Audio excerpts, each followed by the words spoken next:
Hey guys, Orca, welcome back to the Great Ace Attorney 2. Let's carry on where we left off. We've managed to resolve one murder so far. Resolve, because that's the name of the game.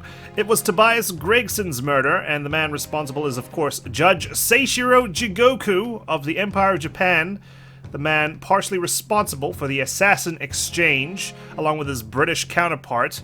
Kazuma, of course, was meant to actually pull the trigger, but circumstances last year where he ended up almost dying and forgetting everything kind of made that hard to happen. So, Seishiro ended up getting his hands dirty, and filthy they are. He's been carted off to prison after getting a guilty verdict, but Kazuma will have his vengeance in this life or the next. He's not giving up in his pursuit of the Reaper of the Bailey, believing it to be Van Zeek still, even though we've determined that it's actually an organization of sorts. So, this trial is just heating up now. Like, honestly, it's been a wild ride so far. I can't wait to see where this all concludes.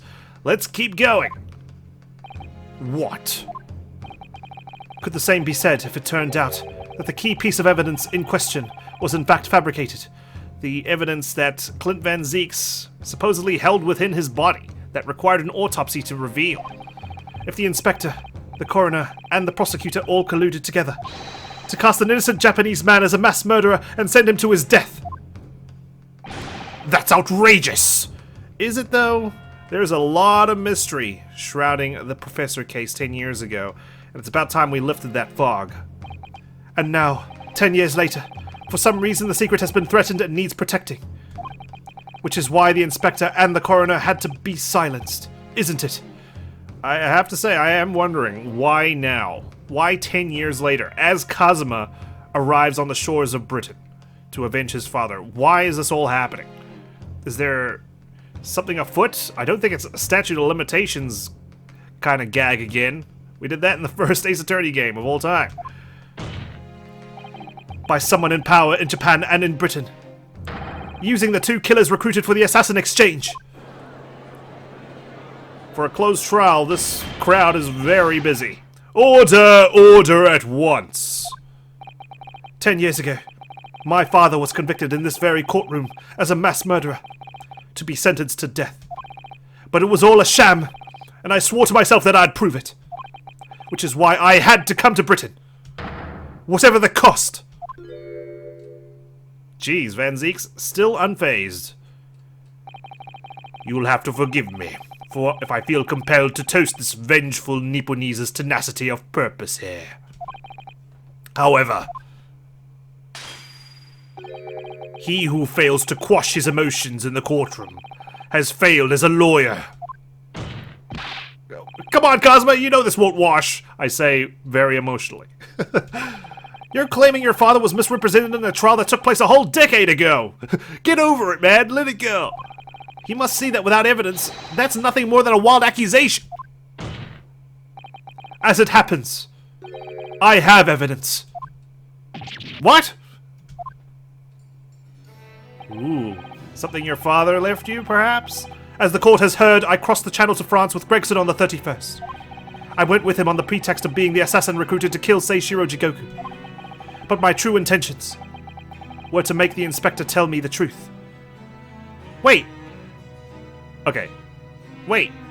You just said that your mark wasn't Jigoku. Or was it Gregson? Sorry. No. The mark was Gregson. Never mind.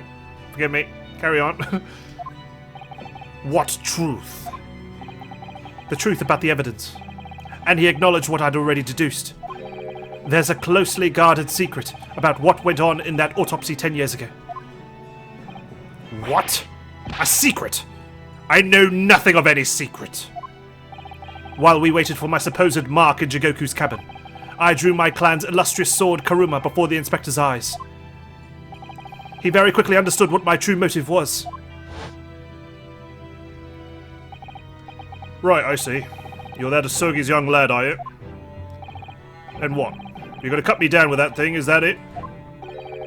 That will very much depend on the answers you give to my questions. I want to know what really happened 10 years ago. The truth. That's all. Before we get into it, let me make one thing clear. I still believe your father was the professor. There's no doubt in my mind. But unfortunately back then, We didn't have the evidence we needed to make the crime stick. So, you admit it then? The evidence used in my father's trial was fabricated. Ooh. It was for the good of the country. Anyway, I was just following orders. Orders? What exactly did you do? Speak! I'm not saying another word. Even if your life depends on it. That's right. Even then. Oof, Gregson, willing to give his life for the cause. Who is anyone anymore? That's when he cut the trunk. So that's when the tip of the sword broke. Oh, Kazuma-sama. I mean, it's good that we had that flashback because now we know what actually happened. If he didn't do that, then we could just say, well, how do we know how do you know you're telling the truth, Kazuma? You could be making this all up for all we know. You got no one to corroborate it. If the results of Clint Van Zeek's autopsy were fabricated, then the investigating officer Gregson and the lead coroner Wilson must have known about it.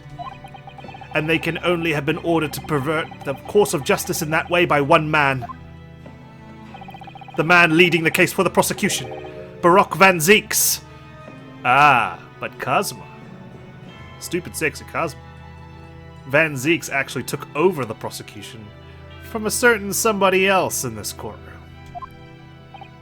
Didn't he? In other words, the defendant did have cause to organize this exchange of assassins. Exactly, and as was established earlier, it has to have been the Reaper himself who liaised with Jigoku in Japan to arrange the exchange. So it follows that the Reaper's true identity can only be that of the man who stands accused in this courtroom today, Baroque Van Zeeks. Oh dear. Oh dear God. I think I know what's happened here. Kazuma Asogi. What? That is my name? I mean, you've said Baroque Van Zeeks quite a few times too. What you've just told the court. Are you absolutely certain of your facts? Did Gregson really fabricate evidence for that trial 10 years ago? I heard it with my own ears. His shameful admission.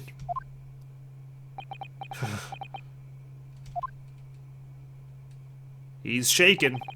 In that case, I know. The name of the Reaper. He's put it together too! Ooh! What? Lord Van Zeeks? Alright, trial's over. Everyone disperse. Supplementary hearing, forget about it. I thought it would be a good idea, but it's not. I gave no such orders. I know that for certain. Which narrows down the remaining possibilities to one. If Lord Van Zeeks isn't the one behind all this, then yes, there is only one other person who could have done something like that. I believe I know who it is too. We've put it all together now! It's happening! I just had a feeling this name was going to come up. The true identity of the infamous Reaper of the Bailey is... Oh my God, we're doing it! Take that! We're doing it! The only person who could have arranged the assassin exchange and manipulated the autopsy results is the Lord Chief Justice himself! Lord Male Strongheart! Okay, never mind. He's staring at me really intensely. What? Lord Strongheart? Yes, it's true that 10 years ago the defendant handled the prosecution of the professor in court. But he only took over the case after his brother, Lord Clint Van Zeeks, had been killed. You had to know this was coming, dude. You just scream villainous energy. I can only assume that this is the most inappropriate joke in British judicial history. Everyone's angry. Well, Lord Van Zeeks? Actually, no, I was thinking of the coroner. Imagine that. 10 years ago, I was very new to my profession. But I had a burning desire to avenge my brother's death. so I pleaded for control of the case. The investigation to that point, the supplication of the lords to allow my brother's corpse to be examined, all the evidence I was given, the autopsy reports, it all came from you. I've spent my life since then believing I was in your debt for the way you stood aside and let me handle the trial. But I see now. I was very much mistaken. It was a hugely influential force that caused the inspector and the coroner to break the law 10 years ago. And that same force was still felt a decade later on the other side of the world by Seishiro Jigoku. Lord Strongheart, everything falls into place when we recognize that you are the Reaper of the Bailey. Your silence speaks volumes, sir. Whew. Oh god. The court awaits your response, my lord. This may very well go down in British judicial history, but I assure you, it is no joke. Consider this a formal accusal by the defense. It doesn't warrant a response. Oof. Why is everyone just pleading the fifth today? A formal accusal. Don't be absurd. The defense's claims are utter nonsense, a wild fantasy at best. You're not going to defend yourself? You claim there was some wrongdoing with Lord Clint Van Zeek's autopsy. That's utterly untrue. Objection. But I heard it from Gregson's own lips. He admitted to it. And where is your evidence? Exactly. There's a flashback. What? Gregson's dead now. Unless you were thinking of summoning a ghost to the stand.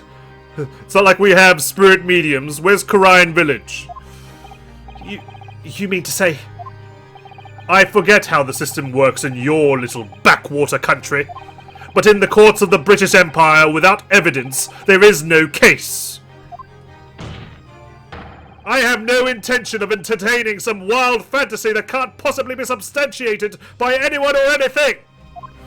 Ah, come on, Kazuma, you know this. It's all about the evidence. Order, order in the court. Following Inspector Gregson's murder and in the light of Dr. Wilson's death as well, there's really no one left who could testify about the events of 10 years ago. Is there? I mean, we do have Van Zeek's. So that was the real purpose of the assassin exchange. This court has no business raking over the coals of a case that was concluded a decade ago. I suppose his ascension, right? With the Science Symposium and his initiative that he's trying to put through, he doesn't need to tie up loose ends.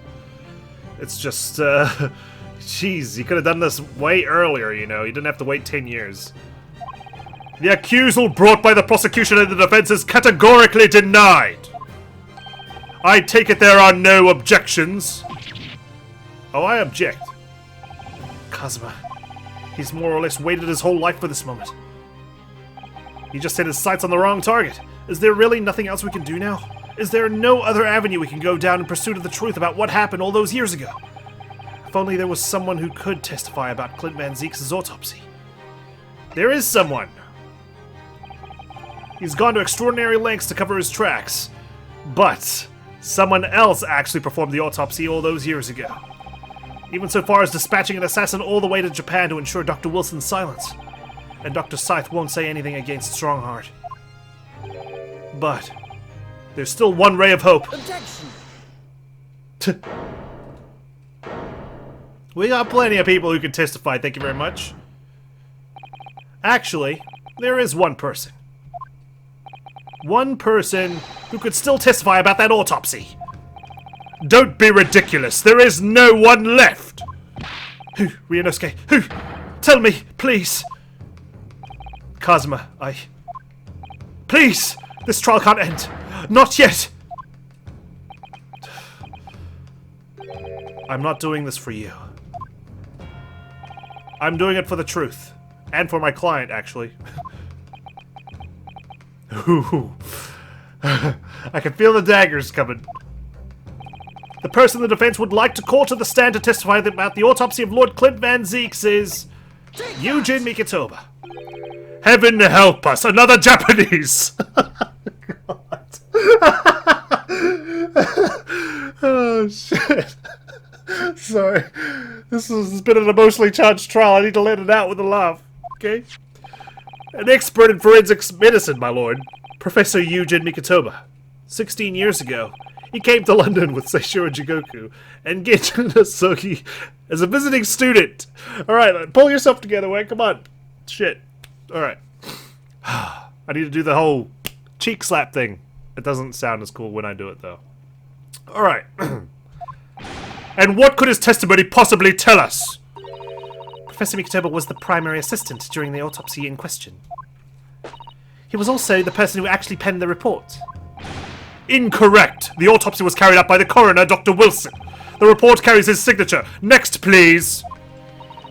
It was the primary assistant's duty to keep a written record of the coroner's work during the procedure. In actual fact, the coroner merely read over the report at the end and signed it. Note the handwriting, my lord. In other words, Professor Mikatoba witnessed the entire autopsy from start to finish.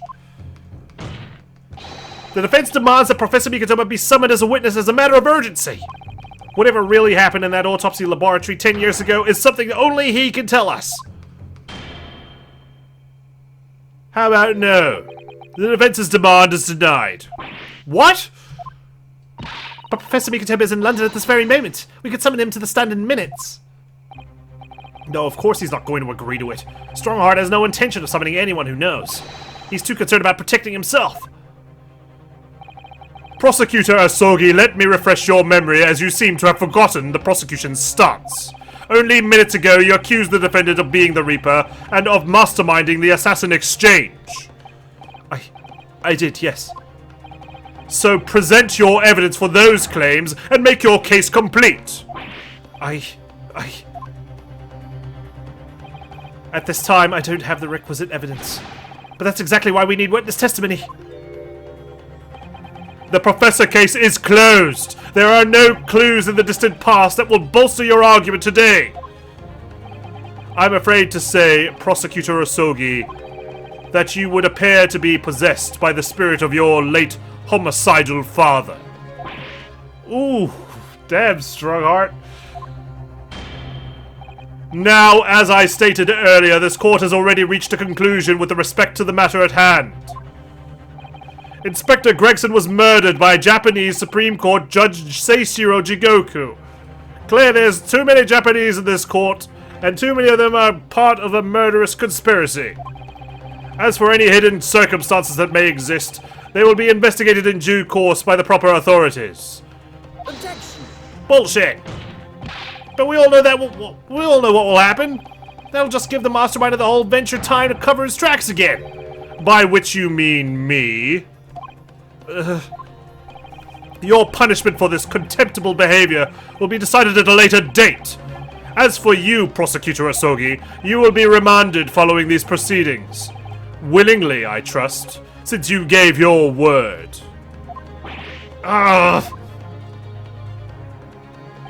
This futile game of revenge is over, young Master Asogi. Oh no, he's despairing. No, we don't need any more broken furniture. Grr. He's gonna turn Super Saiyan. Ah! Damn. Whew, I was right, this court was just heating up. We're in a full-on inferno now. That will be all. I hereby declare this trial to be over. What's going on? Who is it? Herlock Sholmes. Mr. Sholmes! This is no place for amateur detection, Mr. Sholmes. May I remind you that these proceedings are closed to the general public. You will leave the courtroom at once. Objection! Mr. Sholmes was instrumental in the apprehension of Seishiro Jigoku before he fled from Europe. The court should hear what he has to say. You're on thin ice, Strongheart. Your capital is rapidly diminishing. Lord Maelstrom Strongheart, not Maelstrom Strongheart. It's imperative that you refrain from bringing this trial to an end at this stage. Is it really? And why would that be? You need only recall your own words from the opening of the trial to answer that question, if I may. We will stop at nothing to uncover the whole truth behind these disturbing findings. Surely it can't be... I mean, I guess he was confident he'd cover his tracks fully. That's why he was all pizzazz, right? That the shock of being accused of being the Reaper yourself has erased that from your memory. Can it? The whole truth, sir, has already been uncovered. Has it? It would seem that we have a great many important members of the judiciary present here today. I put it to you, my dear fellows, should the trial end at this juncture? After all, why have you been invited to attend? To nod along to the provocations of your superiors? I'm sure I said that wrong. Order! Order in court! It seems to me that we stand before a door that leads to a new era of legal practices. A door that is ajar. Let us emerge from the shadows of the Reaper's decade-long ascendancy. For you and you alone, my dear fellows, have the power to push this door open now. The auditors of the gallery have no rights to express an opinion on court proceedings. Silence! Well, hey, we're all about the jury, right, here in Britain? He's right. The judge has absolute authority here. Yes, if he calls the trial to an end, it must end. But will that really do? I sense dark things occurring behind the scenes. Dark things indeed. Is there a single person here present who can honestly say he doesn't say the same? What? The trial should go on! Summon the witness! That's right! We need to clear this up before that young Japanese fellow is remanded in custody! Come on, Kazuma. Chin up! My lord, you assured those present that you would uncover the whole truth here! Vindicate yourself of this outlandish accusation! The truth, the whole truth, and nothing but the truth. That's the very foundation of British law. A toast. A toast to my dependable colleagues in the gallery. On with the trial! On with the trial! Testify! Testify! Testify! Are you not entertained? Well, my lord, you hear the voice of British justice, I take it. I think you'll find it will be rather awkward to silence. Uh-oh. How confident are you? The court will recess briefly while I change my underwear. I have no intention of shrinking from these allegations, even though you just said you deny all more and you denied all the testimony. Bailiff, arrange for the subpoena of the witness at once. As soon as the gentleman arrives at the courthouse, we shall reconvene. Sorry, I just started thinking about the Japanese lighting it. A recess won't be necessary, my lord. Pardon? No running away. I know you're gonna go run off and try and stow away on a ship. Mikatoba is a close friend of mine. He accompanied me today and is waiting in the antechamber as we speak. I do believe he's been enjoying a little trip down memory lane, in fact. What? Professor Mikatoba is here in the courthouse! Mr. Sholmes, you didn't know this would happen, did you? My dear fellow, no one is in a better position to answer that question than you, surely. I wasn't just asking for the fun of it, you know. Okay, but what about lunch? Aren't we hungry? I guess we'll have a bento here at the defendant's table, the bench. Well, I must thank you for your assistance in this matter, Mr. Sholmes. However, you are of no further use here. Kindly leave the courtroom at once. But of course, in truth, I find myself rather busy now as a result of these developments. Mr. Naruhodo. Yes? I trust you have Iris's little lucky charm with you. Absolutely. It's still in my pocket. She sends her regards, and a reminder. If you find yourself at a dead end, the heirs are at your disposal. Just one tug, if you please. Oh yeah, 2 would be playing. Oh, of course. In that case, the trial will continue without delay. Bailiff, show the witness to the stand. So it's Lord Strongheart. He's the Reaper of the Bailey. Couldn't have seen that coming. Could have fooled me. Where exactly is this trial going to take me, I wonder? Just how deep am I about to be plunged into the blackness of the abyss? Well, I'm ready. I'm ready to head into the heart of this maelstrom and confront whatever horrors it tries to drown me under. Oh yeah. It's time to take down Floppy Long Strongheart indeed. Alright, a lot of peaks in my audio. Sorry for yelling so much, but I got passionate, damn it. So, mic a little bit further away. Let's calm down a little bit as we proceed, as we've got 3 people on the witness stand now. So, witness, please state your name and occupation for the court. Nice to see Dr. Gory is also here too. Yuji Mikatoba, lecturer in forensic medicine at the Imperial Yume University in Tokyo, Japan. And Professor Mikatoba, the young lady beside you is... Ah, this is Dr. Maria Gory, Scotland Yard's practicing coroner. The daughter of Dr. Scythe, I understand. Yes, Dr. Scythe. I'm afraid I can't tell you why she's here. She just appeared. As she does. Well, at least she doesn't have her mask on, and she's just staring at him. That's kind of off-putting. You summoned this strange Japanese man as a witness to that autopsy. But you don't summon Mama. That makes no sense. She was there too. No weapons allowed in court, please. That's about the size of it. But glad to have you here anyway, Dr. Gory. Especially because you conducted the autopsy on Gregson. Not that it really matters anymore. We've wrapped that case up. I've had her eyes boring into the side of my cheek constantly. Whilst I was in the antechamber too. Poor man. The idea of it's making me shudder. The revelations about Dr. Scythe that came to light some days ago defiled the reputation of the entire judiciary. She was therefore deemed unfit to appear as a witness in today's proceedings. I suppose her credibility is down the toilet. But she was involved and she was there. The Ministry of Justice's decision on that is final. Well, we wouldn't want any more perjury to be committed, would we? No. Out of the question.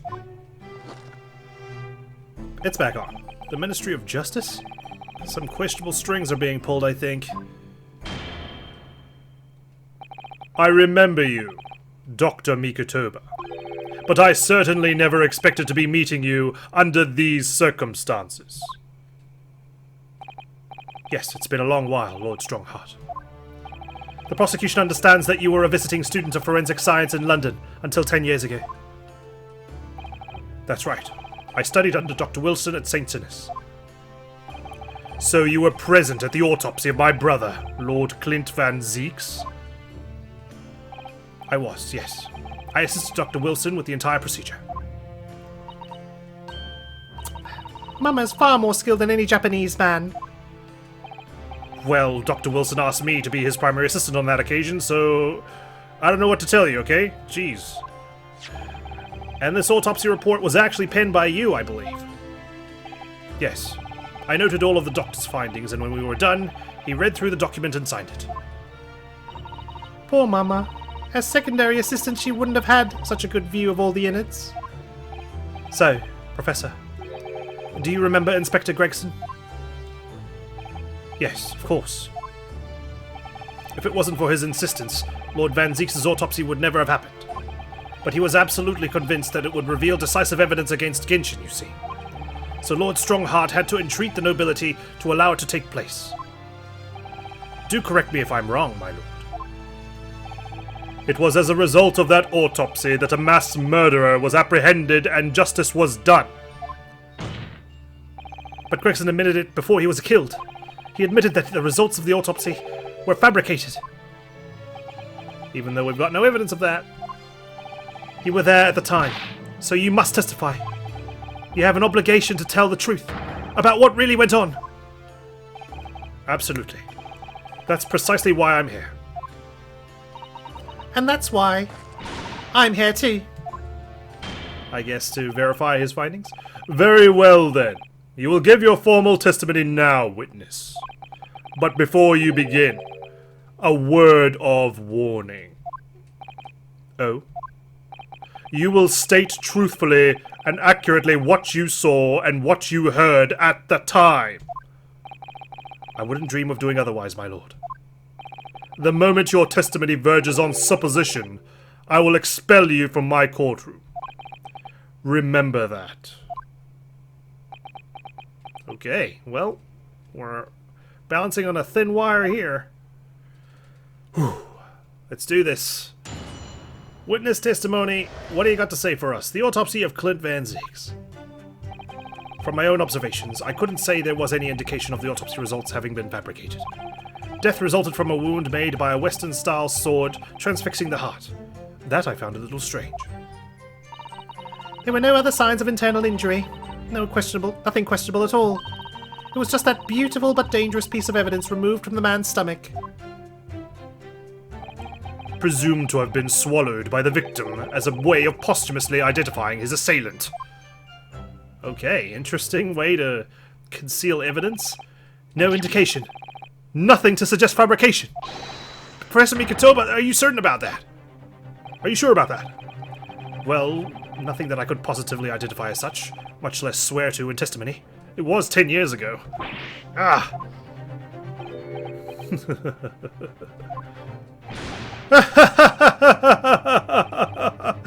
Well, that clears things up nicely. The only fabrication here, Asogi, has come from you. What? You claim the inspector confessed just before his death, but that is the fabrication. No, he freely acknowledged it. I swear he did. Freely? With the tip of a sword at his throat? The man was clearly at his wit's end. The court will give no credence to this confession that was uttered in obvious desperation. I mean, man's got a point. Sorry, Kazuma, you can't have it both ways, alright? You can't beg me to bring up evidence and then don't bring any yourself to the table. Quite simply, there was nothing questionable about the investigation of Lord Clint Van Zieks' death. And with this testimony we have, without question, uncovered the whole truth of the matter. Really? Oh my god, Dr. Gory, please. Look somewhere else, if I may, my lord. There was most certainly something questionable about it, and the whole truth does rather elude us, I feel. I beg your pardon. Don't you remember my warning at the beginning? Well, you're obviously aware of the facts of the case. All 4 of the professor's previous victims died when an enormous beast was set upon them that ripped out their throats.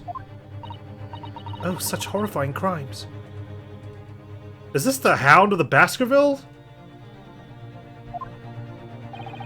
I mean, surely it is. But curiously, the killer's last victim, Lord Clint Van Zieks, suffered a different fate. Yes, you're right. He was stabbed through the heart with a sword. That's enough! I believe I warned you about this, witness. I promised to curtail your testimony as soon as it entered the realms of supposition or speculation. Very well, my lord. In that case, the defense will pursue a conclusion to this during the cross-examination. What?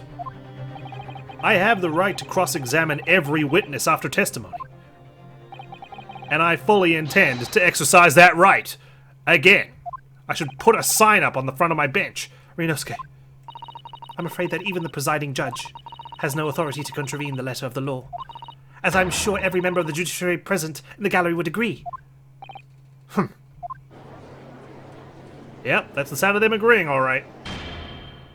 Very well. You may begin, counsel. However, the moment your argument strays from the established facts, I will not hesitate to bring the cross-examination to an end. Proceed with caution. Yes, my lord. Alright, we shall proceed with caution. I didn't see anything obvious to present any evidence towards, so I guess we just press as we go. No indication of the autopsy results having been fabricated. You couldn't say? No, sadly not. But then you couldn't say there wasn't any indication either, could you? Okay, let's take a breather, Kazuma. I'm handling the cross-examination. No, true, I couldn't. I was at Dr. Wilson's side as he performed the procedure, recording what he did. But at times, of course, he instructed me to fetch implements and such like. Whilst I was away from the operating table, obviously I could have missed something. And at those times, what was the secondary assistant doing? Following this Japanese man's orders to adjust the lighting or pass some implements. But that doesn't mean Mama wasn't a vital part of the team. Quite, yes. So, would you kindly refrain from staring at my cheek like that? Professor Mikatoba, think! Was there nothing at all that seemed out of place to you? Well, yes, there was, as a matter of fact. Go on. Death resulted from a wound made by a Western-style sword transfixing the heart that we found a little strange. Because it diverts from the pattern we've established of the Professor killings, right? And all the previous 4 killings attributed to the Professor, the victims were killed by an enormous dog, I believe. Their throats were, well, mauled? Correct. And yet Lord Van Zeeks was stabbed. Do you mean to say... You think Lord Clint Van Zeeks may not in fact have been one of the Professor's victims? There is no basis on which to doubt the findings of the investigations carried out at the time. But Genshin Asogi confessed to all of his crimes upon his arrest. He admitted to having taken the lives of all 5 members of the aristocracy. Did he? Yet the beast that was used to carry out the killings was never identified.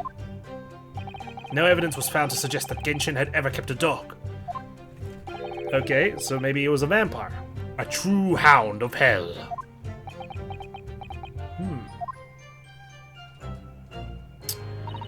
There were no other signs of internal injury. Nothing questionable at all. But, you weren't actually present at the autopsy yourself, were you, Dr. Gory? Hang on, you said there were no other injuries? Is that correct? Let's go all the way over here. Other superficial external wounds indicative of a duel. Yes. So there were other injuries or other wounds. Right? Does that matter? Well, I just wonder how useful your testimony could be in that case, really. I mean, it would be different if your mother, Dr. Scythe, were in the stand, but... I've read all the paperwork about the case, and Mama's told me the story countless times. The statement I just made is exactly what's written in the autopsy report. I did confirm that myself at the time, it's true. Besides the stab wound, there were no other signs of internal trauma. Okay, but there were external wounds, but no other internal trauma. I see. Mama told me all about it. Oh? She said there was nothing of note internally. But they did find an amazing piece of evidence. Something unbelievable. Unbelievable? What do you mean? Come on, Dr. Gory. What was it? It was a name badge that said, "Hello, my name is Genshin Asogi." Imagine, though. What did you find? It was just that beautiful but dangerous piece of evidence removed from the man's stomach. Yeah, what is it? Let's elaborate on this. What exactly was it, though? What does beautiful but dangerous mean? Well, it was sparkly and round with a hole, as if it might slip over a finger perhaps. A ring? It was a ring, belonging to Genshin Asogi. Oh, my father's ring was inside the victim's stomach. At the time, Genshin wore a large ring on the digitus quartus of his left hand, the 4th, or ring finger. I'd understood it was some sort of keepsake. We did have stains, right, between his little finger and his ring finger. When my father left Japan for London 16 years ago, I was 8 years old. But I remember that ring. You do? My father's possessions were sent to our family home in Japan after his death, but the ring wasn't among them. I guess because it was evidence it was kept, right? Obviously not. It was a key piece of evidence. It remains under lock and key in the stores at Scotland Yard to this day. After the autopsy, Genshin was summoned by the police to check for the presence of his ring. It wasn't on his hand, of course. Moreover, there were deep abrasions on his finger where it had been pulled off.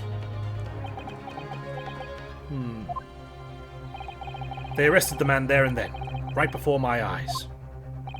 How could they? I brought the ring along with me today. Did you now? What? Here it is. A bit dusty from years in the stores. That is a fancy-ass ring. Beautiful but dangerous. Good gracious! Yes, that's it! I haven't seen that in 10 long years. And that was found inside the victim's stomach. Yes, I'm afraid so. You hesitated there, Professor Mikatoba. Should we read something into that? Well, it's just that thinking back now, I didn't actually witness the moment it was extracted from the victim's body. Oh my, really? At that precise moment, Dr. Wilson had asked me to fetch him a new scalpel, you see. Wow. Dr. Gory, the removal of historic evidence from the stores requires my consent, does it not? Not like you were ever going to give it. However it came to be here, the court cannot deny that this is crucial evidence for today's proceedings. Very well, you may submit it, although I highly disapprove. Mr. Asogi's ring has been entered into the court record, a ring belonging to Genshin Asogi found in Lord Clint Van Zeek's stomach during the autopsy. The claws clasping the gem look sharp enough to cause a very nasty scratch.